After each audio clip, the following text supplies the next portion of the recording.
Welcome to Red Sox Digest, the only show where pain, sarcasm, and a dash of hope collide nightly like a Trevor Story strikeout. We cover every loss, every meltdown, and yes, even the rare win, with brutally honest takes and zero front office fluff. Subscribe today at RedSoxDigest.com or risk being left out in the cold like a home game in April. And now, here's the crew at Red Sox Digest. Good evening, sports fans, and welcome to another edition of Red Sox Digest. I'm your host, Jim Dalfino. Consider me basically the Red Sox offense in the eighth inning. I start with good intentions, a couple of promising swings, then somehow end up leaving the bases loaded and apologizing to everyone on the way back to the dugout. Joining me tonight is the perennial all-star Nick Face. If talking were a stat, Nick would lead the majors, breaking a single season record and still demand a contract extension. Some people believe if you leave him alone with a microphone long enough, he'll give you a 12-part miniseries on how bad David Hamilton is at sacrifice bunting. Quick recap of Saturday evening's game two against the San Diego Padres. Red Sox lost 5-4 in extra innings. It was a classic case of we had it and then we gave it away. Rookie Roman Anthony tied it up in the ninth with a ground rule double because why should veteran closers have all the fun? In the 10th, the Padres' Ramon Laureano delivered a dagger with a walk-off chopper because nothing says thanks for the memories like getting knocked out by someone who used to wear the opposite sides. Had Bregman been playing at normal depth, I believe he would have had the double play to extend that game. The final, Padres win 5-4 in 10 innings, tying up the series 1-1. If heartbreak were an art form, yesterday we would have painted a masterpiece. Today was more of the same heartbreak. Red Sox lost 6-2 in unique fashion, and if we're being honest, they looked about as locked in as a Fenway beer guy during a rain delay. Bayo lasted just 5 2/3 innings, gave up 5 runs on 6 hits, and posted a whip so high it could be sponsored by JetBlue. His fastball command was missing in action. His slider looked like it was trying to find a new career path, and every time the Sox looked like they might get back into it, Bayo personally filled the paperwork to cancel the comeback. Third inning, Luis Ariz doubled in 2 runs because Bayo decided the strike zone was just a suggestion. In the fifth inning, Fernando Tatis Jr. slapped an RBI single, extending the pain. In the sixth inning, Bogaerts, playing the role of ex-Red Sox with a grudge, drove in Manny Machado. Then Bayo walked in a run because apparently the Sox wanted to add some charity work to today's box score. Bayo pitched like he was secretly trying to boost the Padres' playoff odds, and the offense showed up so late that they had to buy a ticket to get in. And then the only positive takeaway is the one that it is over. The only glimmer for the Sox was at the seventh inning when Abraham Toro had the bases loaded and decided to do absolutely nothing but strike out looking. Let's get into it. Nick, your reactions to the weekend series, highlighting game 2 and 3 for sure. Well, I want to actually start off with game one and to say how surprised I was that we even won that game in the first place. I thought Pavetta was going to shove it right down Broadway to the Sox, a former team, and he had no command, none. He was walking the park. Everything that he threw, that Wilyer Abreu 2-run shot, was screaming right down the middle of the plate, "Hit me out of here," and he did that. So I was left feeling surprised and a little optimistic heading into yesterday's game and then, of course, today. And then Giolito stepped on the mound on Saturday, and boy, was he a bag of SUCK with a capital S attached to it. He had no command. He had no authority whatsoever from any of his pitches. He had no idea what was going on, and he was a dripping, sweaty pile of mess. I don't know if he was sick. I don't know what he was going about, but it was just not the Giolito that we have seen so consistently the past couple months here with the Red Sox. And it left me definitely a little agitated moving forward with us appointing him the number 2 or 3 starter moving forward. The Padres showed me everything that I expected them to do going into this series. You heard me here Friday and then last Wednesday when we were talking here. I was nervous going into this weekend because I have watched the Padres from afar. I've been watching because I'm a fan of Don Orsillo. So I listen to their games and I see what's going on with some of their players. From top to bottom, they have a great lineup. Their pitching is outstanding, and they have the best bullpen in Major League Baseball. So they've caught my eye. So I have seen this team, and I thought the Red Sox were going to struggle. And then Friday came and they fooled me a little bit.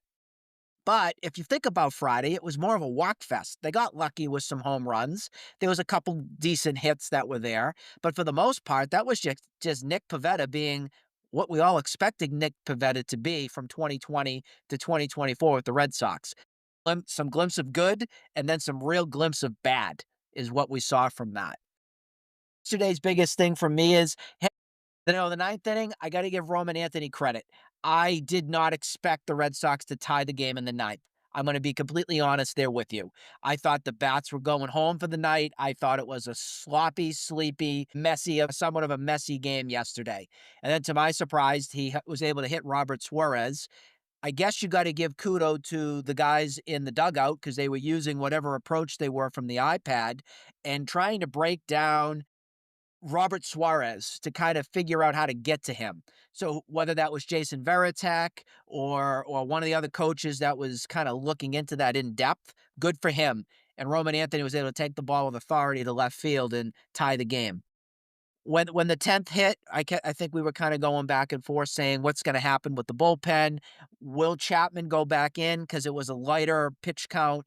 They ended up going to Whitlock. I don't know about you, Jim. I can't blame Whitlock. I really can't. That wasn't that wasn't his fault. It was a chopper. Bregman was in, and the ball just went over their head. It is what it is on that.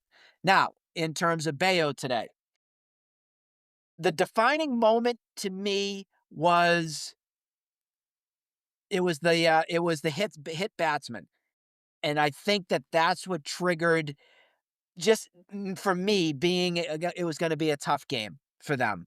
That's when Tatis Jr. got hit, and then Arise was able to get 2 runs in from his double. It just kind of was the domino effect to that.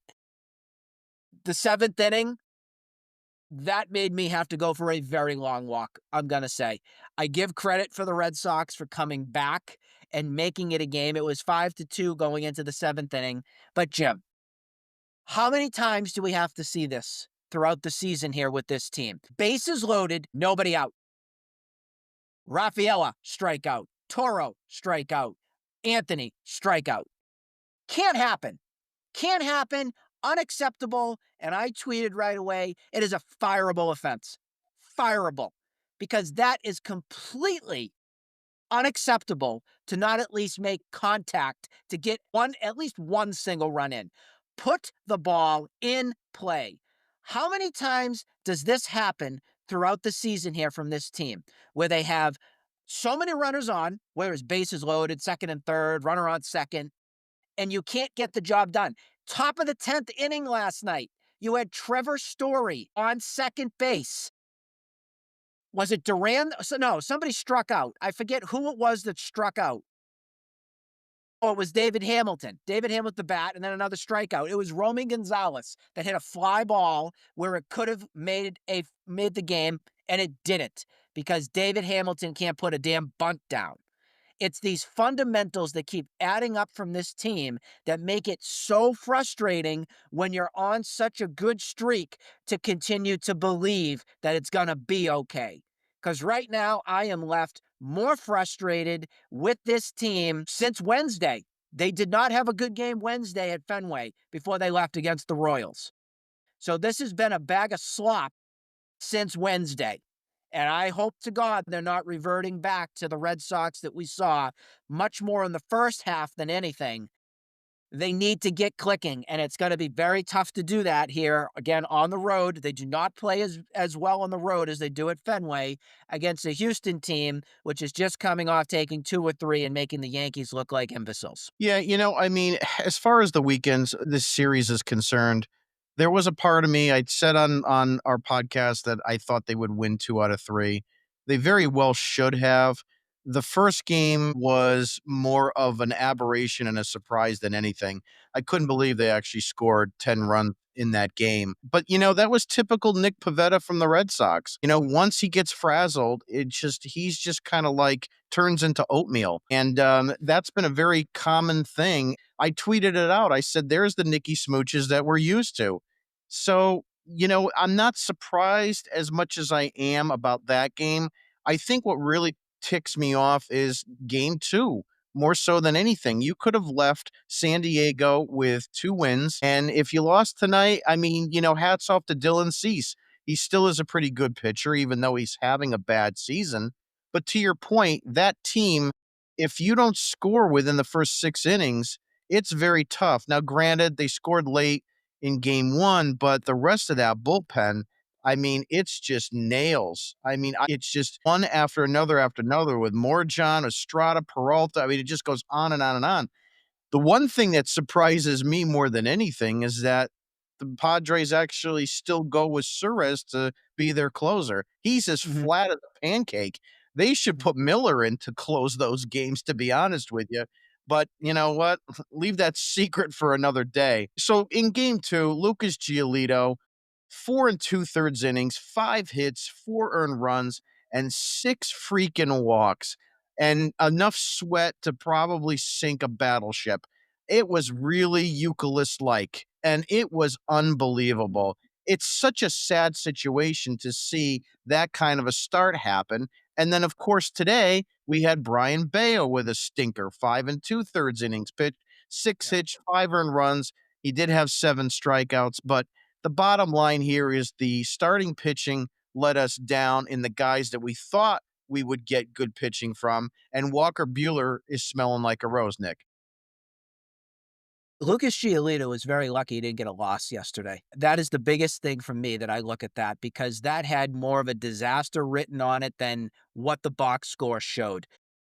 I don't understand Cora's approach this entire weekend. I thought Saturday and Sunday's game, both of them, I thought managing for him was terrible. I think anything that he threw up for a decision wise, whether it was situationally putting guys in, subbing in, going into the bullpen, not going to the bullpen, it was not good. This was not a good series for Alex Cora managing the Red Sox, not whatsoever. But I got to look back when it was the fifth inning. You escaped through 4 with Giolito. He did not look good. He was at the verge of, in my eyes, cruising to be pulled. And Alex Cora did not even have anybody up in the bullpen to start the fifth inning. So I'm saying to myself, what is going on? Is there some sort of a miscommunication going on? Are the bullpen phones down? What the hell is going on? And Ryan O'Hearn comes up after 2 walks were just made from Giolito, and he keeps him out there. I'm screaming up from Mount Everest. Where is Steven Matz? Where is somebody? Put him in. And then he elects to keep him in and he walks again. And then Matz finally comes in. So I was stunned. And then Alex Cora said, well, he had to go 5 innings. We were just in that situation where he had to do whatever it was to stay in that game. Are you watching the game, Cora? Are you seeing what's going on? Because to me, you look blind out there. Because every fan of the Red Sox would be screaming at you to take him out. He didn't have it. He wasn't giving you anything. And you were damn lucky to tie that game in the ninth inning. You were damn lucky because Lucas Giolito deserved that loss yesterday for how poor he was. Yeah, I mean, the Boston Red Sox, I think, have 7 extra inning games, and they're I don't know, what are they, like 3 wins, Nick, in those extra inning games? It's really not very, very good, and I think part of it is the fact that, and I tweeted this out, Core is not a very good extra innings manager. He seems to always, especially on the road, go for 2, and I know that's what you're supposed to do, but can we worry about getting the first one in first? It just seems like he has no intention on that. Last night was the first time that I saw him actually managing for 1 run, and this parlays me into the next thing that I wanna talk about, is the topic is that I am done with David Hamilton. I can't take any more David Hamilton, okay? The only thing this guy, and people were tweeting to me about him and so forth, that he should be DFA'd. Look, the Red Sox are probably not going to DFA him because he's got options and because he's fast. And if they make the playoffs, he will be on the playoff roster because you do need that 26th man who is going to be able to steal bags. That being said, the jackass can't bunt to save his life. You are not trying to bunt for a hit in that position. You are trying, it's called a sacrifice bunt because you are sacrificing yourself as an out in that game. That's what you needed to do, and that was what you couldn't be successful doing. So you wind up striking out in a situation because you had 2 strikes on you and you tried to bunt the ball. He is horrific. As far as the stolen base or the non-stolen base with the tag from Bogaerts, look, I'm not a big fan of some of the replay, and I think it goes a little too far now where it's like if you have just it's like an "I gotcha," like, "Ah, I gotcha," and that's what that play was yesterday. I mean, his fingers come off the bag for the amount that you could put a sheet of paper between his finger and the bag, and most of it was because Bogaerts fell on him. Bogaerts was not pushing him off the bag. Everybody says that. He wasn't. He was losing his footing in that whole situation as well. I really don't blame Bogaerts in that situation, and I don't blame Hamilton. He had the base stolen. The problem is it's all this after effect. Now, if he was clearly out and the ball beat him and the tag was there and he tried to swim and he got tagged, fine. If he got up thinking the ball got away and started trying to get to third and Bogarts tagged him, fine. But in this situation, I mean, it's splitting hairs. I don't like that rule at all the way it's constructed. Your thoughts? I just want to say that I don't think David Hamilton could even split a wooden log. That was T-ball esque stupidity yesterday from Hamilton. He had 3 chances and he struck out because if you foul off the third pitch, it is a strikeout. That was the most embarrassing at bat I have seen this season. And lo and behold, it comes from David Hamilton. He had one job to move the runner along. And if he had done that, Romy Gonzalez would have had the sac fly to make it 5, and it would still have been a tie game after the Ramon Laureano chopper to left field. On the play that was the stolen base, I don't blame David Hamilton. I can't stand the ticky-tack instant replay review. I'm sorry, but that was not conclusive to me either. What is Hamilton supposed to do? He's got to get up naturally. He's got his hand up asking for time. And I also don't blame Bogaerts for the play. It's just the position that he was in. He's trying to make a play. He's trying to stay stable to make sure the ball stays in the glove. And number one, he doesn't fall over Hamilton or anything from that. That is where baseball has drawn the line to me with the instant replay review. I think there needs to be some sort of a anecdotal, you can't have X amount of separation if you're off the bag or something, if you're going into a play. Something along those lines, but that was infuriating last night, and to go to instant replay to look at something that minuscule from something and then to change the call, that's just terrible. That's terrible. That is not what instant replay was supposed to be for when this was brought in. Was it 10 years or something ago when this started? This was supposed to be for close plays or something at the plate, not for this ticky-tack nonsense. It drives me insane. Going back to the bunting situation too from Hamilton, I do want to say this. I don't just blame David Hamilton from this. I blame the Red Sox organization from this. Point blank, Alex Cora, you are the manager of this team, and your fundamentals that you have preached so much about being the best fielding team or doing all the little things right and making sure that you can sacrifice yourself in situations to move the guy around. Bull blank, because it's a bunch of nonsense. They can't fundamentally play situational baseball to save their goddamn life. It's just sickening how a grown ass major league player can't stick his damn bat out and move the guy along. What are you doing with your team? Like, what is this? My baseball coach, when I grew up in high school, if you couldn't make the play and you couldn't put your bat down, you know what you're doing? You're going to go puke until you throw up and run all the foul poles in the ballpark. What are we, coddling players now? Is that what this is? Oh, the poor thing. Oh, don't worry. Let me go slap his butt and he'll go get him next time. That is so soft.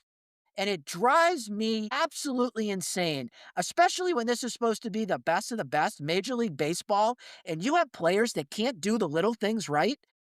It's sickening, Jim. I'm so frustrated with me growing up and playing the game. I don't want to say I'm perfect, I'm this or that. I've made my mistakes over the years from playing baseball, but the one thing that I took away from baseball is the fundamental style on being heads up and doing things for my teammates to move players around. I did those little things. Where are these little things that you're supposed to be a winning team from? Because I've yet to see that with this crew. And this isn't just this year, it's from many years. Nick, the reality is that doesn't make any money in Major League Baseball anymore. It's a good point. See, the problem is that it's all about launch angle, it's all about hitting the ball to the fences and so forth. So when you get a guy like David Hamilton that's coming up, you have to here's the problem. The players and the coaches are not recognizing the abilities and the assets of putting that player in the best position to succeed. And I've brought this up on Twitter Spaces in the past when we had the Rafaela situation, when we had Jaron Duran, when we had a lot of different guys in the past few years. Enrique Hernandez being one of them. You know, the shortstop situation with him, I wanted him in center field that entire season. They didn't do that. Okay. And it was a disaster of a season. So you have to put players in a position to excel at what they do best at. If you're David Hamilton and you can't hit for gap power and have a slugging in 4.5, 500%, then you have to be able to slap the ball, get the ball on the ground, and beat the throw from the infielders. That's your job. I feel like they need to be, like from Major League. Every time you hit the ball up in the air, you're going to give me 25 push-ups at the plate. That's what they did with Willie Mays Hayes. That's what Cora should be doing with David Hamilton. Stop trying to launch the ball and try to get a hit when all you need is to realize the situation of the game. You're there to bunt in that situation. So if you're not getting that bunt down, then you need to practice bunting, okay? Which you should have been doing since you're 7 and you're 24 years old. So where is the disconnect of either college, high school baseball, or the minor leagues where these guys are saying, look, David Hamilton, you're not going to be a 320 hitter with 30 home runs. It's not you. You're not chemically built that way. We're going to modify and make you a guy that's going to be able to slap the ball. Vince Coleman is a perfect example of that. Vince Coleman could also bat 300 because he would slap the ball all over the place. So that's what a guy like David Hamilton should be doing. And that's why it's so frustrating when you see the fact that they can't do anything in these opportune situations. A perfect time today. And it's my parlay for my next topic, Nick. Is it time to move on from Abraham Toro? Okay. He's been a light and, a knight in shining armor and a glimmer of light for this season, but I'm telling you, the tank is getting empty with a guy like Abraham Toro. He batted 296 in May, 279 in June, 221 in July, and now so far 148 in August. I think the writing is on the wall here, which also brings up the fact that the Red Sox really messed up the trading deadline, especially when you hear things like they were looking at Gino Suarez to play first base and they were in on Ryan O'Hearn. So I think the Red Sox themselves knew that the Abraham Toro train was on its last leg. And now you get a situation that he pinch hits for and he looks at a strike. And I don't understand these guys, to your point, can't move runners around and try to get and manufacture runs. Cora should be better at manufacturing runs. And he's not. And he's not going to be. That's the bad part and the sad reality of it. The last thing I wanted to mention on the Hamilton thing is I completely agree with you on the whole slapping the ball the other way. And there was a classic player back when he played with the White Sox. The Red Sox had him for a year by the name of Scott Posednik.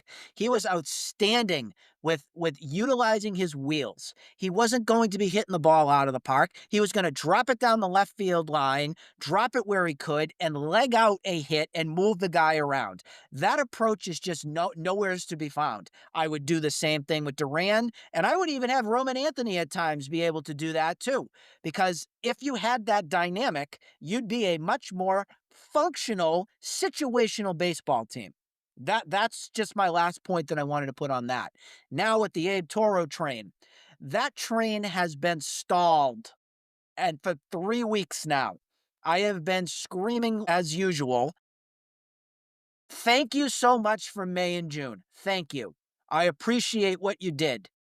But the rest of the league has the book out now on Abe Toro.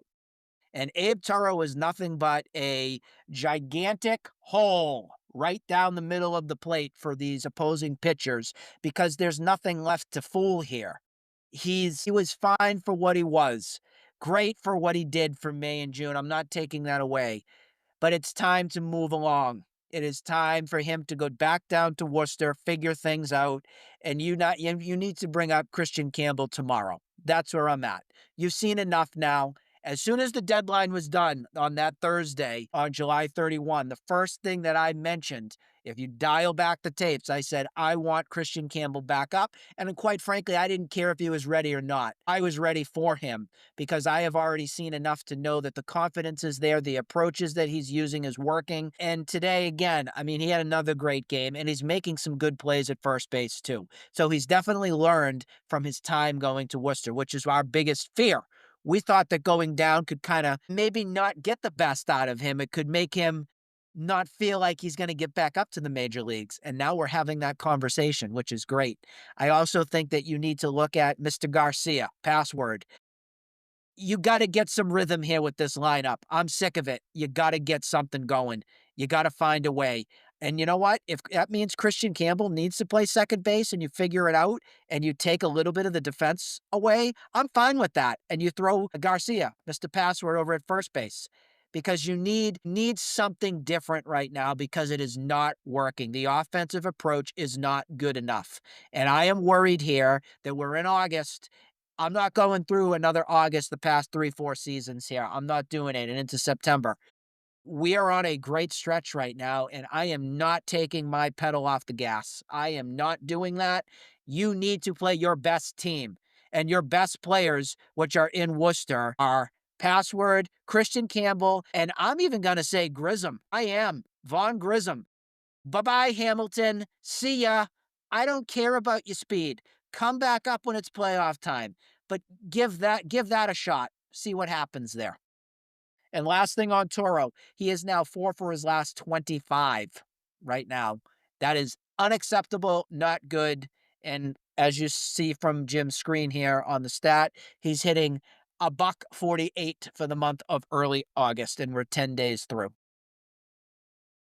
Christian Campbell, according to MILB.com, is batting 268 on the season in Worcester, with a with a 402 on base percentage.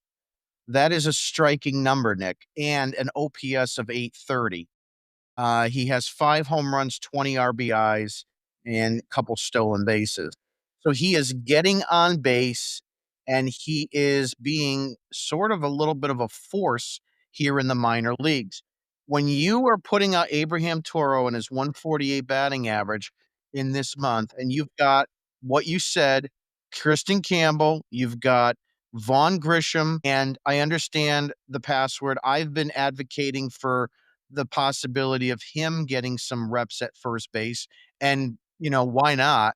Because he doesn't have any room in the outfield. And No, I don't see him making this team in 2025 as an outfielder. I mean, it's possible when rosters expand, but I'm not really looking at it. So I don't know what their plans are with him, if they want him up at all in 2025 or not.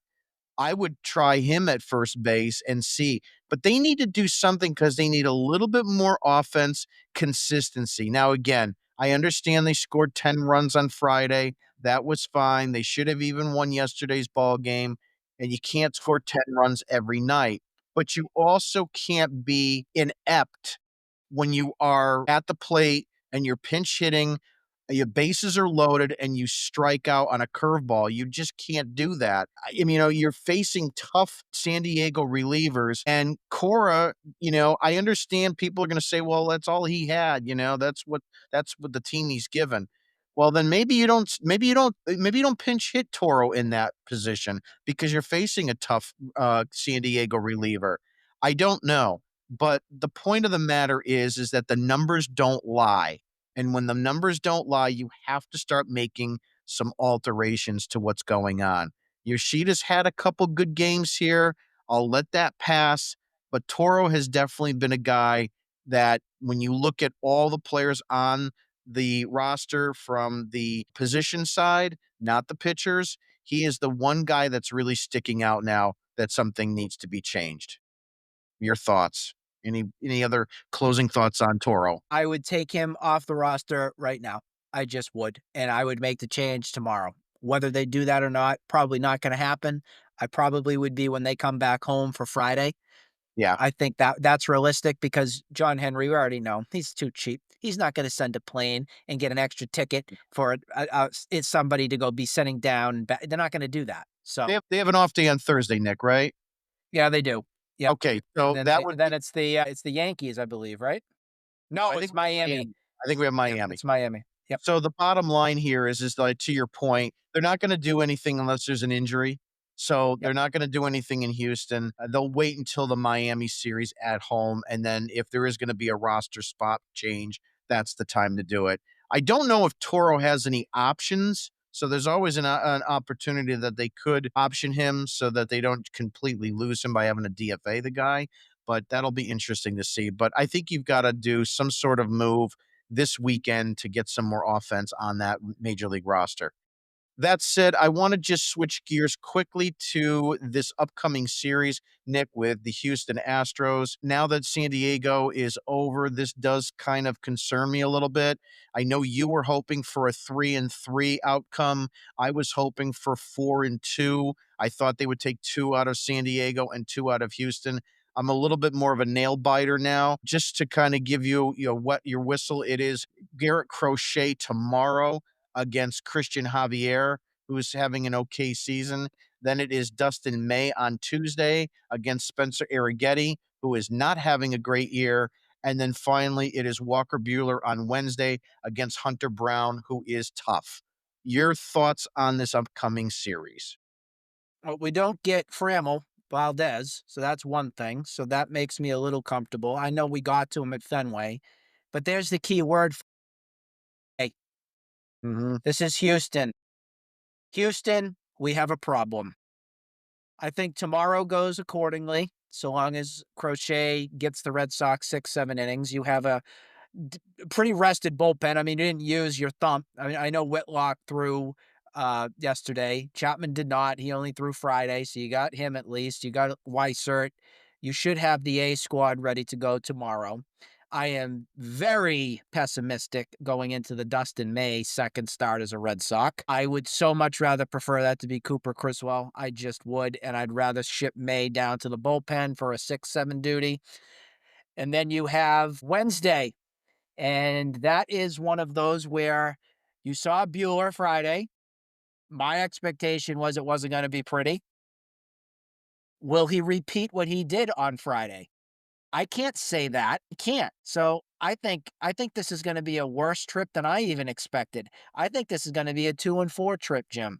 And I'm pissed about it. Is Christian Javier on the IL? I'm seeing on ESPN's website 60-day IL, and I'm just trying to look up what his pitching stats were, and I don't see anything some May, so I don't know why his name is on there unless he's being activated. I don't know if I'm missing anything. Check Major League Look Baseball. on MLB.com for schedule, and let's look at the It is showing Christian Javier. yeah, so Monday on MLB.com, it is showing Crochet and Javier. So I don't know. It's a little surprising to me. I did to look up his numbers, so maybe I'm missing something or there's something that's not updated. But in any event, that is the Crochet game. Crochet needs to come out and just shove. There's no ifs, ands, or buts, and the Red Sox bats have to just do an I got it. Christian Javier is coming back from Tommy John surgery and will make his season debut against the Red Sox tomorrow. All right, great. So that's the updated information. So that should be a plus for the Red Sox, Nick, because Yep. he's not going to be sharp. Most of these guys are not when they first come back, and he's also going to probably be on limited pitch count. So maybe 40 to 50 pitches. So you're looking at maybe if the Red Sox can get him into 3 or 4 innings, maybe 2, 3 innings. Something like Michael King did yesterday, which we didn't get Exactly. to. Exactly. Yeah, and we didn't even have time to talk about King tonight.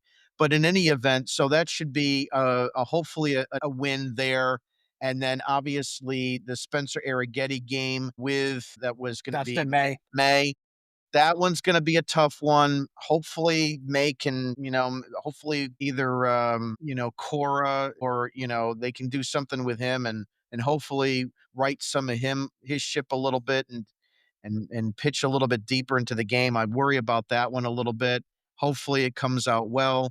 And then, of course, the last game with Hunter Brown, that one scares me the most, and I don't have a lot of faith in that. Hunter Brown has been dealing. I know we played against him pretty well, but 9-5 with a 251 and a whip under one. He's a stud, I think, in the making. He's 26 years old. So I don't know. That one scares me a little bit. That 2 out of 3, I worry about that. I do worry about it, Nick. I think the biggest thing that worries me isn't so much the matchups that they're facing, it's the pitching that we have. I'll take Crochet all the way to the bank. I'll bank on that. That's fine. But this even Spencer Arrighetti, yes, he's not having a good season. But to have confidence with Dustin May after what you just saw and what the Dodgers have seen all season, heck no. Can't tell you that the Red Sox are going to sneak a win out of that. And then you got Bueller up against um, Dustin Brown, Hunter Brown. You're asking for a win out of that, and I can't realistically tell you that. So that's why I'm going and saying I said 3-3. It's probably going to be 2-4, and that is just not good enough. No, it's gonna be a problem if that goes that way because these are the teams that you need to beat. And I think did Seattle win? Because if they did win tonight, then they are now, I believe, in the first spot of the wild card. I don't know if I can see this here. It looks like yes.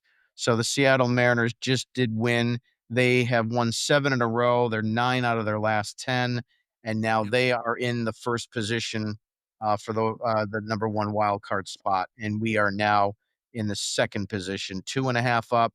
The Seattle Mariners are 3.5 up, and the Yankees, who did lose, are surprisingly still in a wild card spot, but the Cleveland Guardians are a half game out. Is there a game final today? Just checking. Yeah, they lost. Okay, so they lost. So they didn't gain ground and the Yankees didn't lose any, but that's getting a little tight there. The Yankees are 3-7 in their last 10, so they're really Yeah. scuffling a lot even with that super pen that they created. Oh, yeah, that's super pen. Devin Williams and crew, they're just doing great. Yeah, so that's gonna wrap it Before up. we wrap, Please go before ahead. we wrap, Yep. one thing I did want to mention on my X, Twitter, whatever you want to call it, I have a poll that's up right now to conclude this Red Sox and Padres series. And my question that I asked was, would you rather be the Red Sox organization right now, or would you rather be the Padres organization? And I say that meaning ownership, minor leagues, roster, future, broadcasting, all of that jazz into one. I will let you know right now that the results are in favor of the Padres. The poll is now with 13 votes, 67%. Actually, it's not votes. I don't have that, but it's 67% Padres and 33% Red Sox right now. So, interesting little take if you want to go on to my little profile and give a vote. That's open for 7 days to see. I'm curious. I'm kind of curious to see where fans are at. I was left much more impressed with the Padres organization after this series than I was with the Red Sox. And I know we've got the future of Roman and, Christian Campbell and all that jazz that's there. But I think top to bottom right now, the Padres look very good. and I would much prefer their GM, AJ Preller, than I would Mr. Craig Breslow, who doesn't know how to make a move to save his life. Preller reminds me a lot about Dombrowski, but I think Dombrowski is even a little bit more conservative than Preller is. I just don't under He's he's crazy. I just don't understand where they get all these number 1 prospects and these high prospects to be able to They trade all the scout. time. They And scout. yeah, They they're scout, they develop, they do yeah. all those things that our organization has no clue how to do. I did wanna give a shout out to a couple chats. Dave DePari, Padres also got lucky Saturday if you wanna play that game. Cora should have had Matt's face Ahern. He Yep. waited 2 batters late when he brought him in. Dave, can't agree with you more. That's a problem with the way that Cora has been managing this season, and, everybody knows I'm not a Cora fan on that one.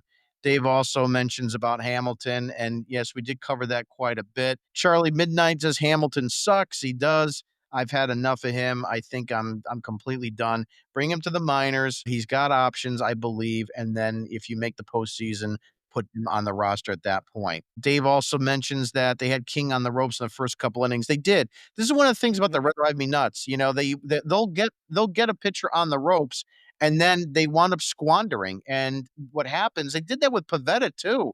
They had him a little bit, and they squandered that. They're lucky enough that they were able to come back and tattoo him later on. Moving right along, Betty, who's comments on our stuff a lot. Thank you, Betty. The bogey bashing is ridiculous. Live, he was out. Can't help when bodies collide. 100% right. As I mentioned earlier today, I don't blame Bogaerts at all for that. It's just, it is what it is. But again, it goes back to the nitpicking on the replay, which I think is ridiculous. Betty also says Hamilton is a base stealer. That's all, like Dave Roberts was. Absolutely 100% right, Betty. That's what he's there for, and that's what he should be there for. But he's a guy that the Red Sox have done this in the past when they've been in the postseason, Nick, where they'll make a late roster move. They'll pick up a guy that's a speed guy from another organization just to make that postseason roster so that they can have them on there for stealing purposes. Dave also mentions not having Narvaez in this series did hurt Wong playing all the series except 2 innings. Nick, I agree with that. I mean, we don't know what it could have been offensively if we could have had a better outcome. Thank God he's back. I mean, he did have a couple innings today. Hopefully, he's going to be a starter for this Houston series. One of the things that we did notice, one of our buddies, Matty in California, calls up 98.5 a lot. He showed a little bit of a video of Narvaez, limping a little bit, but it seemed like he's okay. So hopefully that is good. Wasn't Hamilton a Bloom acquisition? He was, Nick, right? Him and not Blyce. Who was the other guy that was from Milwaukee in that deal? They wound up trading Hunter Renfro for David Hamilton, and there was the other guy who was the third baseman that didn't make it, and they wound up cutting him. I can't think of his name right now. I'm gonna Um, ask because that's gonna bother me all night. Let's make sure we get Yeah, his his name. I think his name began with a B if I remember correctly, and I can't think of his name, but yeah, it was While I'm Googling this, I have one question to ask you, as a matter of fact, with the whole bogey comment that made me ask this question. Do you miss Xander Bogarts? Do you? I know it's a tough question, but do you miss Xander? yeah, I do. And it's Alex Benellis. Vanellis, I knew it was a B. Benellis. It never happened. Yeah, never happened. So here's the thing, Xander Bogaerts is not going to give you the Xander Bogaerts numbers of his middle 20s and those statistics all the way to 41 years of age. And if you wanna look at it from the standpoint that some fans will say that, that's a bad contract, you don't understand how lucky you are that you didn't have you're right. Those fans are correct. The sticking point is it should have never got that far. It should have That's been how I am. Yeah, it should have been where he had 2 years remaining on his deal. He wanted to sign an extension at that time. The Red Sox lowballed it. They could have extended him 4 or 5 more years on those 2 and had him to his mid-30s, and that would have been okay. Instead, They went with Story, and in spring training, Trevor Story said he had no problem playing second base this season. And that was a sticking point that he said this season. And a lot of people picked up on that. And of course, the whole idea was to move him to shortstop because they weren't bringing Xander back after that. In a paper bag, yes, I do miss him, but based on that contract, I wouldn't want that contract, and they couldn't move that contract. You could move Devers because he can still hit, but you wouldn't have been able to move Xander. Yeah, the contract is ridiculous. The Padres overpaid to the moon for him to bring him here. But the whole reason he's playing with the Padres, remember this, is because you botched those early contract negotiations and forced Bogart's hand. I give Bogarts and his agent all the credit in the world. They're laughing every time that check comes in from the Padres because he bet on himself, he went to free agency, and he's making all the money in the world. It's painful to see him play for another team because I really liked Bogarts. He was a class act. He's somebody that the Red Sox finally had established at shortstop that was finally a constant after losing Nomar. That was your constant. He was always there. He got the job done. Just a great player. It's tough to see him play for the Padres. I don't miss the contract of what he's getting there, but in hindsight, your contract would have been a whole lot less than it would be than what the Padres are paying right now if you hadn't have botched them like you always do as the Red Sox. They always find a way to screw something up, and he should still be here, and he should have had his career being a Red Sox. So I'm happy for Xander because he definitely showed the Red Sox. He gave them the finger this weekend. He definitely did. It's quite striking when you look at some of the numbers with Bogarts that of all the different shortstops this team has had over the course of their 100 plus year career history, that he still leads in amount of innings in shortstop. It's an alarm, and I think games played too. So it's an alarming thing to realize that he had It's that. been It's been a revolving door since Nomar. That's what it's Yeah, been. You've yeah. you've had your Edgar Renterias, your Orlando Cabreras, your Julio Lugos, your Steven Drews. Then we finally get the development of a Xander Bogarts. I can't forget Alex Gonzalez. He was great with the glove, Yep. 2006. That was flashy. You even had a little bit of Jose Iglesias, who's still playing. He's playing with the Padres right now. So you had a little bit of that too. But that's what your shortstop's been since the Nomar days. It's crazy. It might be the position we've had the most turnover with. Well, you could make that argument for a lot of them, Nick, though. They'll wind up getting an established player at a certain position, and they'll have that player for quite some time, and then it seems like they never get that replacement that's gonna be a long-term solution. Look at Pedroia. I mean, they had Yep. trouble at second base for a number of years. Pedroia comes in 2006, wins Rookie of the Year 2007, Yep. and then he's a staple there for 10 years. And now it's been a revolving door at second base as well, and we still don't have an answer there. Same thing happened at first base for a number of years until Mo Vaughn wound up coming on the scene. They had a lot of trickle through there. And then after him, it was trickle through with a lot of Billy Joe Robidos and Carlos Mhm. Quintanas and all these guys that came through the organization for years and years and years, but they've never had, then Adrian Gonzalez was going to be the staple for a long time and he didn't work out. So they get caught in these situations with their pants down with players. And I think part of it is because they don't treat their own kind well enough. They bring up these guys, they're there for a number of years, and they're more enamored with bringing in someone from the outside in than really working to establish and maintain their own players. But that's a story for another day. Last Yep. one comment that I wanted to bring up, Nick, before we wrap up. Dave also mentions Murphy might be replaced soon. Yep. Came off the IL, looked pretty good. But you know what? I was even talking to our buddy Dave, our other buddy Dave there, and he was saying that Mhm. I think the Murphy train's got to end too. Bring back Bernardino. Nick, your thoughts Yep. on that? Yep.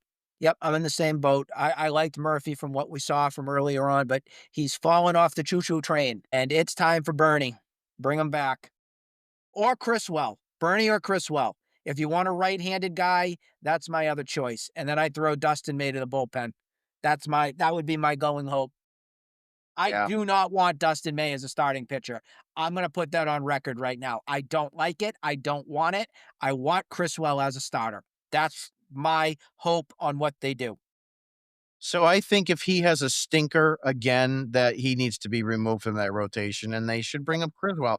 Criswell's been very, very good. He's one of the cheapest options in baseball. I had a $1 million deal last year, $1 million deal this year, and he's Well, looked good. He's given you a quality start. So they're going to have to really like look into that and bring him back up. I think really, really quickly.